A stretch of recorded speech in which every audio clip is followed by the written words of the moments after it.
We're joined by Mike Kane, who is the SVP of Global Partner Sales at Dialpad. He's also the head of international sales. I listen to your podcast quite a bit, so I'm excited to be here.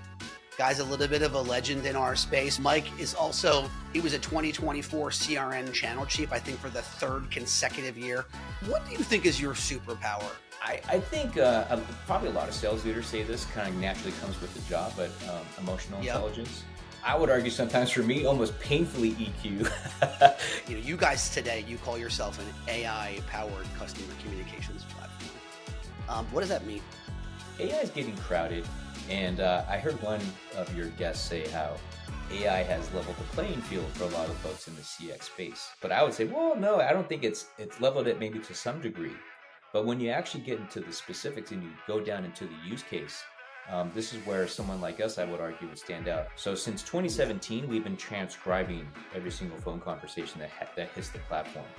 So that could be a UCAS call, right? A one-to-one peer call when folks are not using Teams. Obviously, contact center, that's the no-brainer, where any kind of customer call coming into the support center is being transcribed.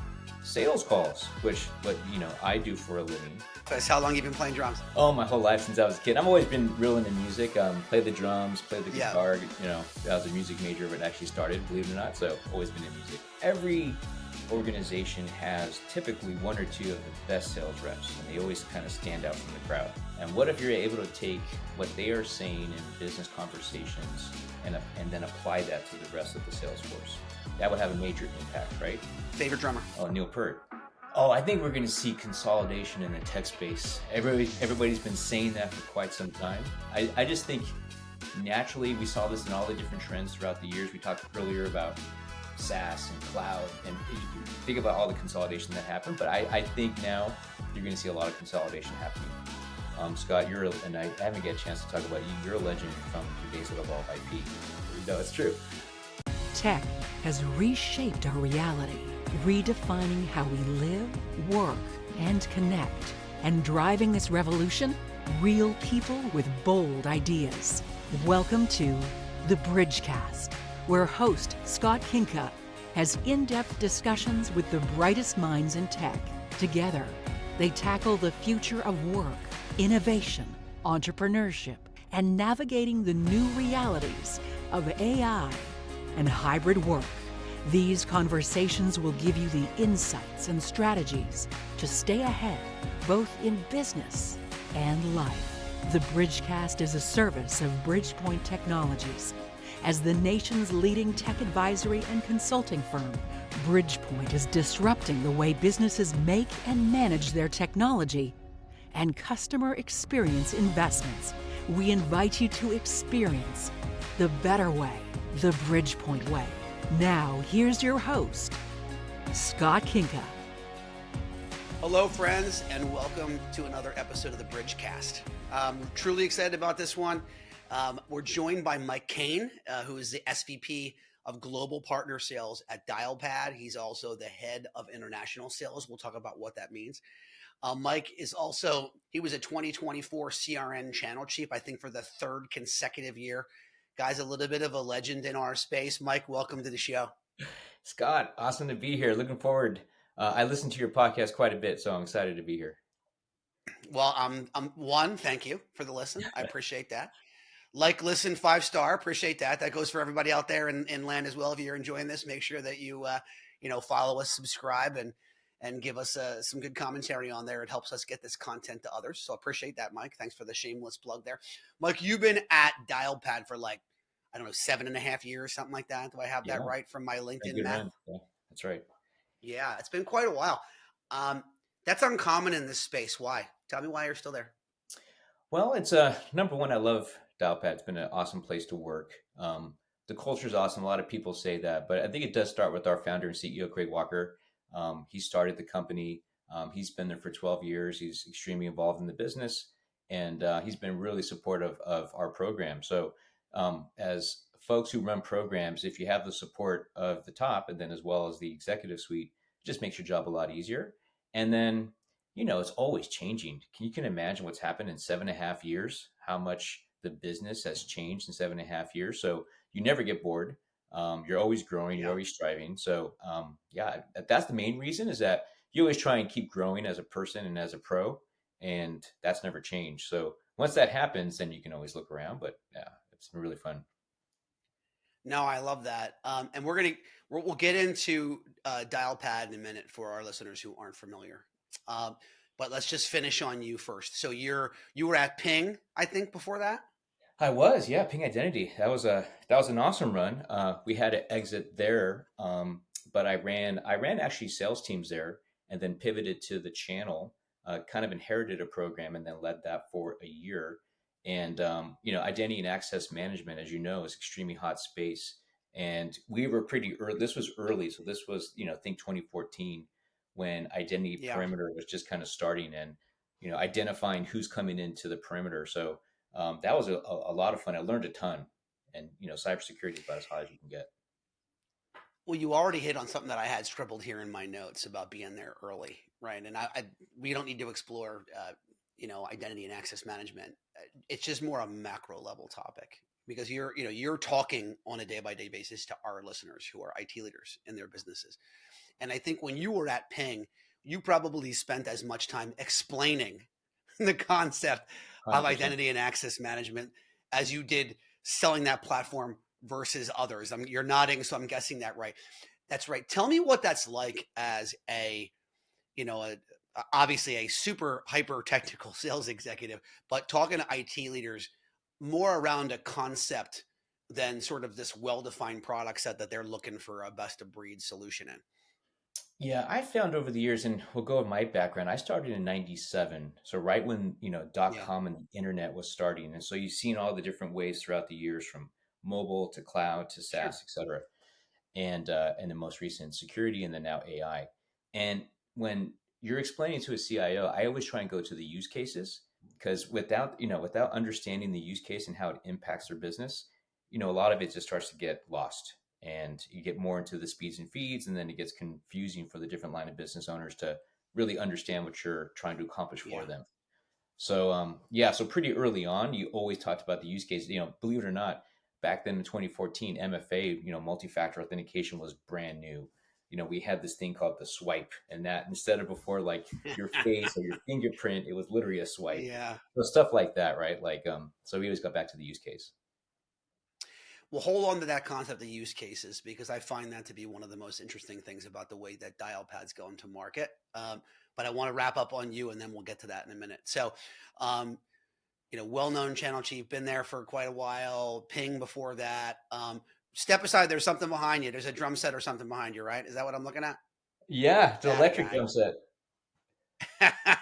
So, right size for the office. How long you been playing drums? Oh, my whole life since I was a kid. I've always been real into music. Play the drums, play Yeah. the guitar. I was a music major when it actually started, believe it or not. So always been in music. Wow. What favorite drummer? Oh, Neil Peart. Of course, right? God rest his soul. Um, Yeah. and then just before we jump on that, you're in LA. Family. Who you working hard for every day? Yeah, I have a wife, 3 kids. My Yeah. kids are starting to age out. I used to do a lot of the coaching of their sports, the ASO and all that kind of Yeah. good stuff, and they're all aged out. So Sure. now you see me on the weekends, kind of tinkering around the house, because I don't have all that the kid stuff anymore. They're still around, but now they're all teenagers. Like, all right, Dad, go away. Yeah. It's we're filming this right around Thanksgiving. This it won't air right around Thanksgiving, but my kids are descending. So as I got onto the studio with our producer Gene before you popped in here, all my Yeah. kids hopped on camera to say hi to Gene. So they don't live. None of them live with me right now. So you're a couple years behind me on that. So you know what I'm All right, well, going let's through. jump into. Yeah, man, you're gonna get there. Let's jump into. Oh, sorry, one more on you before we jump into that. What do you think is your superpower as an IT executive, Oh, good and question. as a sales leader? I think probably a lot of sales leaders say this kind of naturally comes with the job, but emotional Yep. intelligence.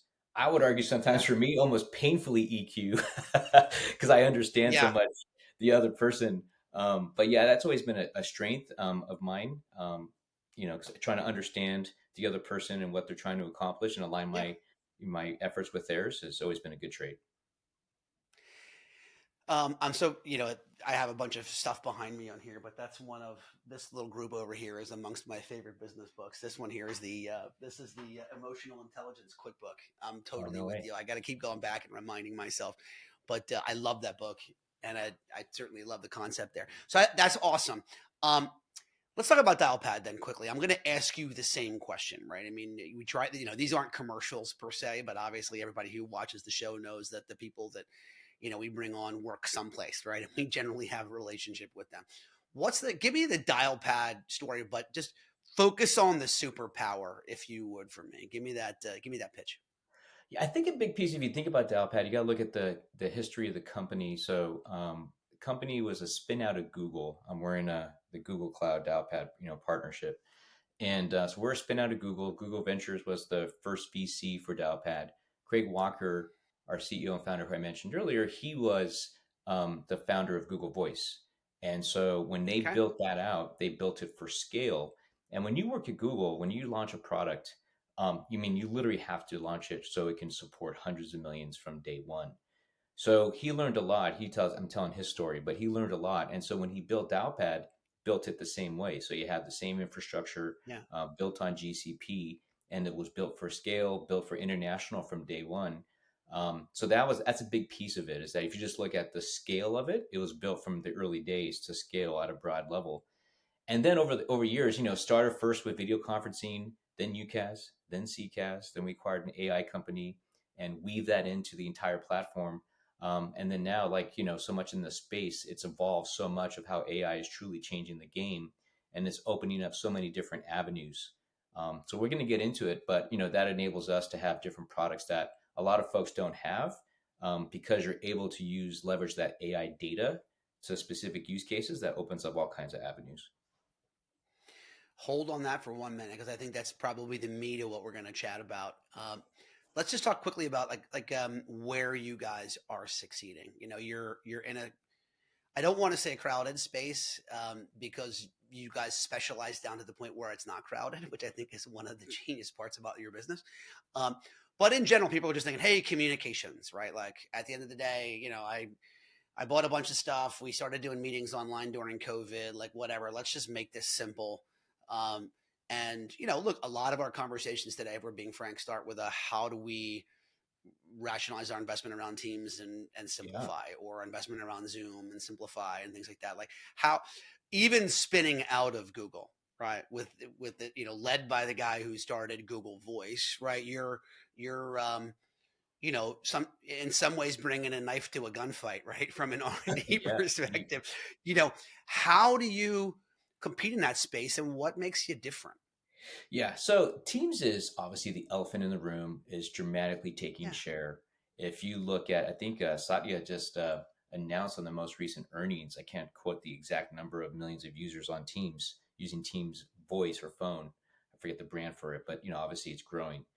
And we're fine with that. So, we have many customers and most of the enterprise is using Teams. And however, I would argue, where they can sometimes struggle would be the external calling and on contact center. And so what we do is have a Mm. great Teams integration. So you're making those external calls, but what we're able to do is use our AI, and we'll talk about that as well. But that's proprietary. That's our own large language model, and we're able to capture all of that data that's happening in those Teams calls, and then put it back in the Salesforce or Dynamics or the CRM of record and all the different integrations that we have. So we're fine with that. I mean, we understand that, like especially the way Microsoft bundles. They're going to use that, and they want to have for their internal meetings they're going to be using Teams. Totally understand that, and we don't want to displace that. But we work very well with Teams because we understand, especially in the enterprise, it's so prevalent. Got it. Let's stay on the AI track for a minute, and then we'll get back into like verticalization and specialization. I mean, you mentioned, you guys today, you call yourself an AI powered customer communications platform. What does that mean? Yeah, so AI is getting crowded, and I am a pod listener, so I've listened to some of your other guests come on over the past couple of years, and Yeah. I heard one of your guests say how AI has leveled the playing field for a lot of folks in the CX space, and not trying to be a you know difficult, but I would say, well, no, I don't think it's leveled it maybe to some degree, But when you actually get into the specifics and you go down into the use case, this is where someone like us, I would argue, would stand out. And again, I'm not trying to do a sales pitch, but I will tell you this: Sure. having your own large language model, which Dialpad does, we call it Dialpad GPT. It's comprised of 7 billion minutes of long form business conversations. So since 2017, we've been transcribing every single phone conversation that hits the platform. So that could be a UCAS call, right? A one-to-one peer call when Yeah. folks are not using Teams. Obviously, contact center, that's the no-brainer, where any kind of customer call coming into the support center is being transcribed. Sales calls, which what I do for a living. Scott, and I haven't get a chance to talk about you. You're a legend from your days at Evolve IP. And first time we Stop. met, it's true. And so I know you are extremely good on sales calls, but all that's happening on those conversations, we've been able to Yeah. transcribe now since 2017. So we used all that data with our customers' permission, of course, right? That's another big one. Everybody Yeah. opts in. We've been able to use that long form business conversation and create a really strong, we would argue, large language model that's just for business. So it's not going to be the OpenAI, some of the others. Again, they Yeah. all have their strengths, but ours is faster because it's our own. It's within the old four walls. It's specific to business, acronyms, long form conversations. It's not a, hey Siri, what's the weather? Hey Google, Yeah. play It's this. not crowded with, all of the information on the internet from a 100%. Right. learning perspective on the AI. But I guess that goes the other way too, right? So should customers think about this differently? Like, hey, I mean, I love what you said earlier about when we integrate, we're also consuming the audio off of the Teams calls in there and amending it. I mean, is this also a safer place than Copilot and Microsoft's public GPT to have all that live and kind of, and inform the business AI? 100, at least our opinion, 100%. Because Yeah. again, it's within your four walls. You can control that data too. It's your data. So you have the ability to customize it. Going back to the ability of like scraping. So in our case, you're scraping against your own knowledge base. Right now, there's some key learnings in there for our customers and the CIOs out there is that you obviously have to have your knowledge base up to date. And that in itself is when, partners can help, strategists can help come in and help with that process because you're pointing back to data. And if it's old internal data from a couple of years ago, it's not going to be impacting very much to make those agents more productive because you're looking at old data. So that's a big piece of it, right? Yeah. Yeah. Let's explore that for a minute because I think, in a lot of ways, businesses are, I want to take it out of the communications realm for a half a minute and then we'll Yeah, bring it back in. Um, businesses are thinking, hey, GPT, right?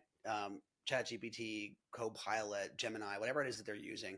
And they're like, beginning to open their eyes to the risks of, certainly open their eyes to the value, but also to the risks of using public models, because if you obviously inform it with good business information to make your agents or your sellers or your folks on the phone more useful, you're also potentially giving away company secrets and internal data, maybe protected customer information, et cetera. So they're thinking about private large language models here. And, this even just occurred to me. I mean, maybe, this is almost, now bringing it back to communications, almost an easy button to some extent because you're informing it on your calls. Of course, that assumes that everybody's saying the right things, right? But what you're saying right now about the knowledge base is, it's not just that data, it's that you can inform it on the knowledge base. You can inform it with your processes. You can inform it. So you're talking about taking all your minutes, all your team's voice communications, and the knowledge base and the documents and the repository to inform really what is a private LLM for the customer that's based around communications. Do I have that right? 100%. Now think about this. How many acronyms do you think me and you talk about in our daily business lives? I mean, business Um, speak is all acronyms. oh gosh, yeah. I mean, probably on this podcast alone, I break every acronym rule there is. So I agree with you. Hundreds, if not thousands. That's right. Think about acronyms. Think about business terms that's specific to your business, right? If you're Yeah. you're in automotive or recruiting, you go down a list: insurance, healthcare. So you're able to customize all that within your own data set, which is again really powerful. We would argue for we call it real AI, right? It's actual you work using today, folks, all day long using our platform have real AI that they're using every single day It's not a conceptual idea of like, hey, this can impact Yeah. our business. Because so many CIOs out there are being asked by the board, by their CEO, hey, what's our AI strategy? How are you employed? And AI is so broad. And so that's why we try to Yeah. get very specific to the use cases of like, here's real world practical applications of how you can use this technology. And then you talk about even further when we go into sales. Like I use it every single day with my big, broad distributed team of 80 folks all around the globe. I'm using the product, and I'll give you examples of how I do it. But I'm telling you right now, sitting in this home office in Los Angeles, I'm able Yeah. to coach folks globally that was just not possible, a couple years ago. It's just wild. Shameless plug too. I mean, you did just mention this being the era where boards are asking CIOs, the listeners, what are we doing around AI right now? And in some ways, it's sort of a solution looking for a problem because we've got this sort of board level edict coming down. We explored quite a bit of that on a live episode that we recorded at our summit a couple of weeks ago, and Dialpad was represented on that panel. Great work there. That was awesome. Yeah, Super Nick excited Slater, our about those CRO. episodes coming out. Yeah, and what's interesting about Nick's background, he also was a COO at a company called Concur, who everybody knows from travel and Yeah. expense management. So he brings a real kind of real world breadth to it, and so it's a good listen. I would urge everybody to listen to that episode. Well, we'll make sure that those episodes, two of them actually, are linked in the liner notes on this episode as we go. I do want to explore a little bit more. Let's stay on this AI topic for a minute.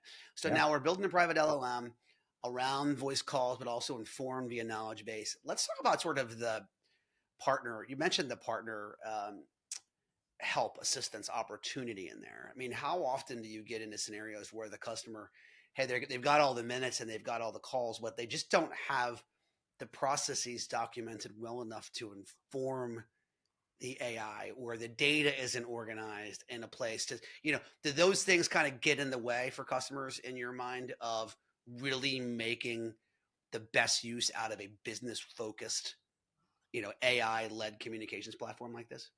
Yeah, CIOs, line of business owners, CMOs, chief customer officers, they understand their business very well. They understand the problem they're trying to solve, but in many cases, they don't understand an expert on the technology and all the different options that are there.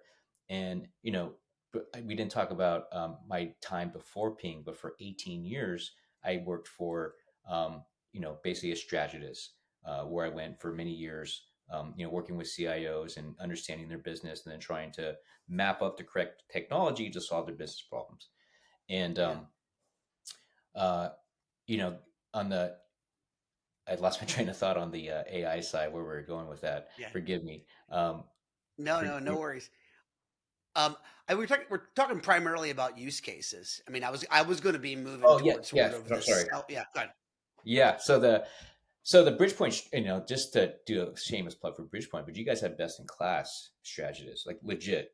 Yeah, And what you guys do very well is mirror up. Not and listen, every single one of the technologies has a place, and it's a massive market, right? And so you're just yeah, aligning. Your folks are very good at aligning the right tech based on the existing integrations that are needed, the existing technologies that are already in place, and then aligning that with the business problems. So yeah, so it's a huge opportunity. I'll give you an example. Take the sales motion. Um, yeah, CROs now are part of the equation, which they weren't previously.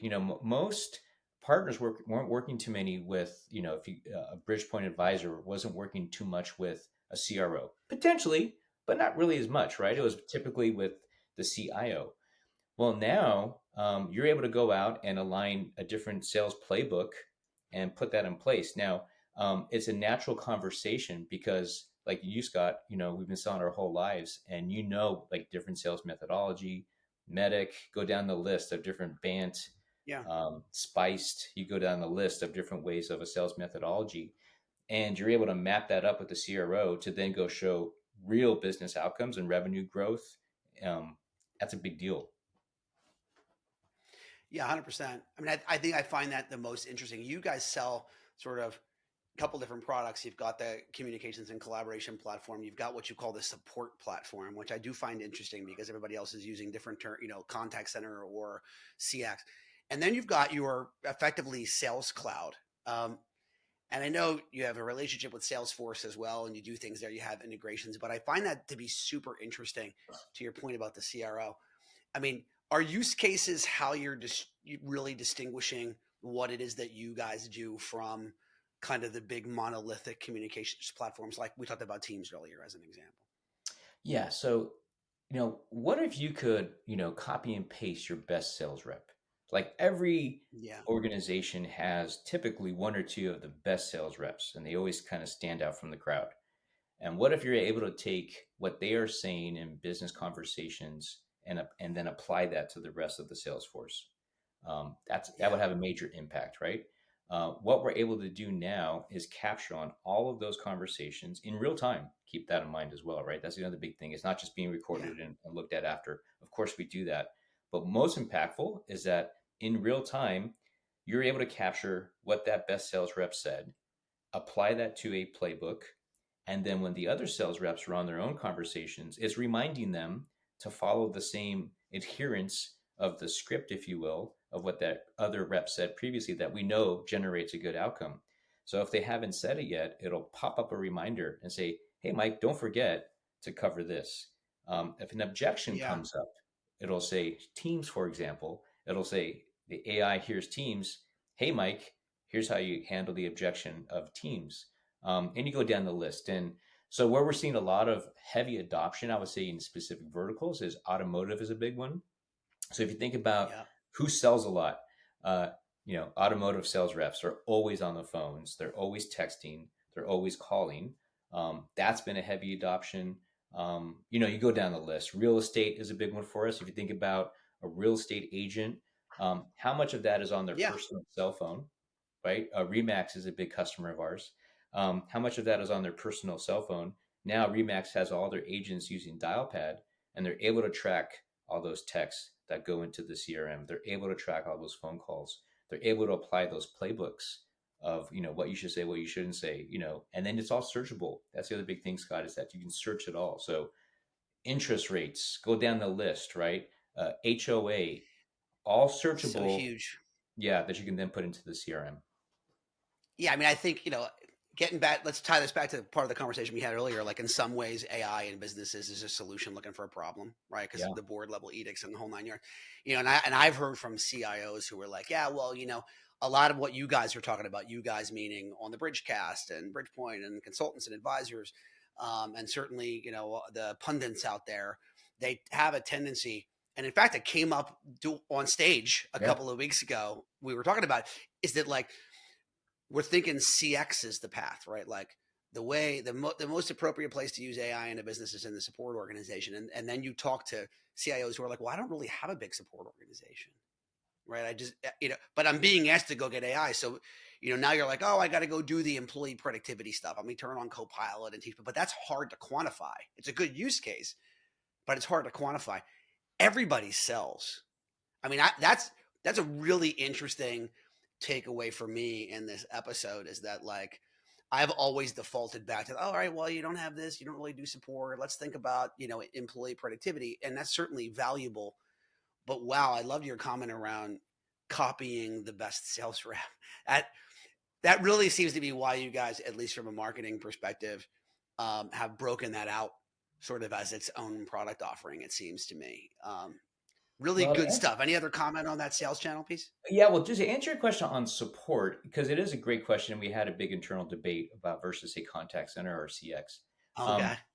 the reason why we say support is that support just isn't for a agent in a contact center.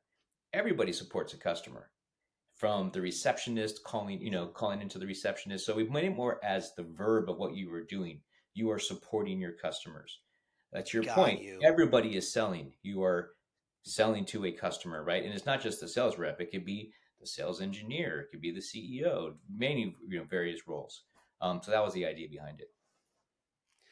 So great answer. Before we get into some fun, I just want to ask you a question. Mike, you're pretty public. You're out there on LinkedIn. You're quoted in articles. There was a recent article on Channel Futures where you were quoted saying that the role of the partner is changing. And Mm. partner can mean a lot of things, certainly to the IT people in the business that are watching the podcast. You're like, partner, okay, so in the interest of full disclosure, and I think it's pretty clear at this point, Bridgepoint and our strategists, are partnered with you guys to deliver product to end customers. What do you mean there by the role of the partner is changing? Uh, 80% of CIOs are typically leveraging a partner or an advisor or a strategist to Yeah. help them in that process, and that has very very broad. And I think that's why it is changing, because it's coming way more broad than it was. Like when me and you were coming Yeah. up, you were just, it was very much centered on IT, and it was very much Yep. within a certain scope. And it was selling, again, Cisco's fantastic, but it was selling Cisco or very, now it's branched out into the line of business. And it's much more fun, I would argue, right? You're able to have real business conversations, and you're really to Hmm. understand. You're not just going in there talking about one project. You're understanding the entire scope of their business and the best ways to help a CIO navigate that. So Yeah. that's the biggest change, I would argue, over the years. Yeah. It's broadened. Um, yeah. Super interesting. I think that there's many different types of partners out there, right? Uh, but I think the channel that as focused kind of grew up out of comms and network, has really become this advisory channel, which is being seen. I mean, just from our engagement, we're engaging in Fortune 25s. You know what I mean? Where that was the place that was reserved for the Accentures and Deloittes of the world. That's I right. think that Yes, yeah, CIOs are now realizing that they don't need to pay that freight that's potentially. right. That there's value in those organizations. Don't get me wrong, but on every decision, maybe they're not the most appropriate partner, and that other types of partnerships and advisory businesses around IT are valuable. Well, listen, Mike, this was an unbelievable call. And a great chat. I want to have some fun before we go. Yeah. I promised you a half hour, and I know that we're going to be over because I have some fun questions for you. So, uh, let's start with one that is sort of the bridge between the technical conversation we're having, maybe, and some fun questions. You can answer this in whatever way you want, but I need a shameless prediction. You've watched the pod, so I ask everybody this. Something in the next 12 to 18 months that excites you. What's gonna happen, whether it's in tech or sports or you name it. Fire away. Oh, I think we're going to see consolidation in the tech space. Everybody's been saying that for Okay. quite some time, but I just think if you look at Mm-hmm. the AI, you got Anthropic, Cohere. Give me the other. There's so many names. Google's in Yeah, there yeah. with.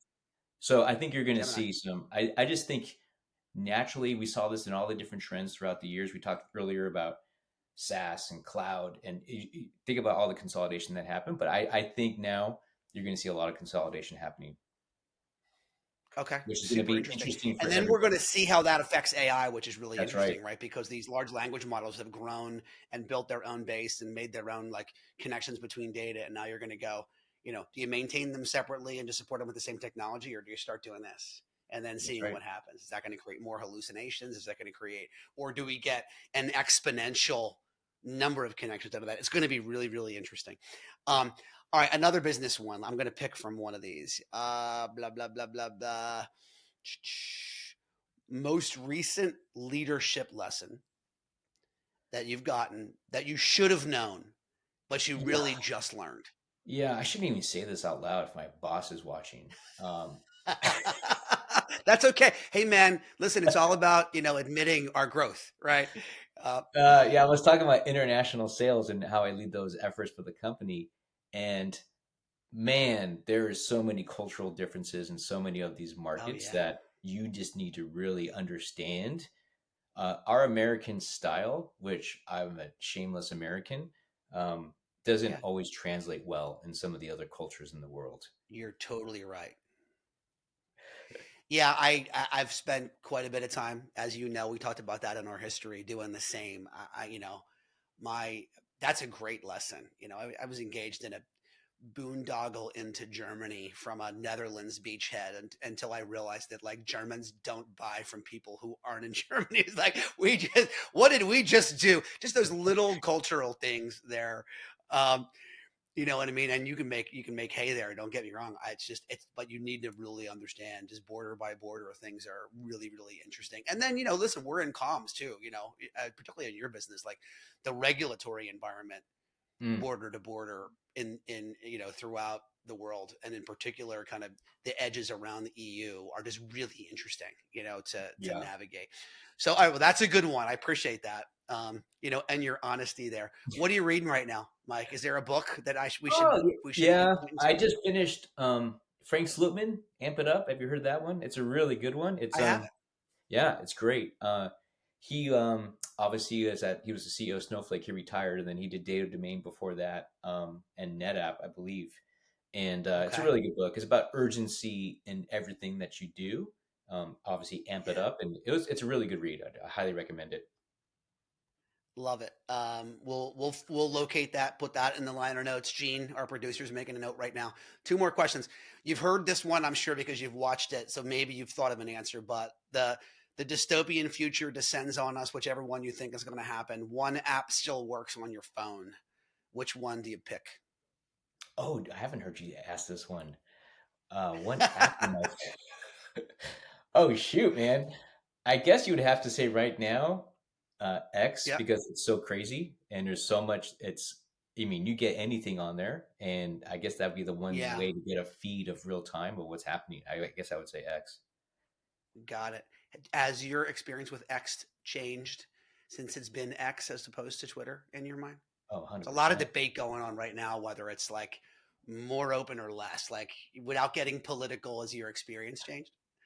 Well, there's two, right? If you go to the ones you're Yeah, following, that's pretty much the same. yeah. But then if you get into For You, which is the open algorithm, or maybe not, but yeah, it's wild, the stuff I see on there. So I'm not really sure what truth is, but we're going to figure that out soon. All right. yeah. I haven't asked this question in forever. I've asked you more fun questions than I thought I was going to ask, so that's fine because you're answering quickly. Um, this was the one that Gene mentioned earlier in our pre-show, and you would have had to watch back to like season 1 to have heard me ask this question. All right, you get to be like the backup guy. All right, in one of these three situations, you get to choose. All right, Mm. you're either I'm just going to riff on this one because I'm answering slightly different. You're either the VP pick, all right, to whatever president. I mean, it's not a political question, just the VP pick. You are the bass player in your favorite band, right? Or you're like, I'll use the sports analogy. You're like the scat back, like the third down, not every down back on your favorite football team. Like, which one is your ultimate second fiddle job? Oh, dude, I mean, those are all so great. I mean, you gotta go rock star, right? I mean, Okay. base, I mean, I don't know. I mean, access to power. Imagine you're JFK's VP. I mean, there's so many. Oh, Yeah. somebody like that. But no, I think you have to go I rock figured you star. were going to say bass player, but I almost a rock star, but I almost pulled away from bass player. One, because you're a drummer, and two, you mentioned Neil Peart earlier. So I'm like, is really the bass player in Rush the second fiddle guy? No, he's the guy, right? So, I but mean, all right, but you want to be Paul the rock McCartney star. was I appreciate Paul that. McCartney was a bass player. Sting was a Paul bass McCartney player. was a bass player. I think Sting Paul was a bass McCartney player. invented the way we play bass today, to be honest with you. I mean, everybody, if you listen to every good bass player, you listen back and you're like, yeah, there's a little bit of Paul in there. I Hmm. my favorite artists ever were, the Beatles. So 100% there with you. Well, we went way over, but I still appreciate it, Mike, because it's always fun talking to you. We grew up in this industry in many ways, and it's great to be partnered with you guys now. We're thrilled at what Dialpad's doing. It was great to see you a couple of weeks ago, and don't be a stranger. We'll get you back soon. You're the best guy. Thanks, man. Appreciate it. It was fun. All right, man. I appreciate it. Thanks a lot. Thanks. Listen, if you made it this far, there must have been some good content, or you're just a fan or a relative of mine. In either case, we appreciate you spending your most valuable asset with us, your time. We don't take that lightly.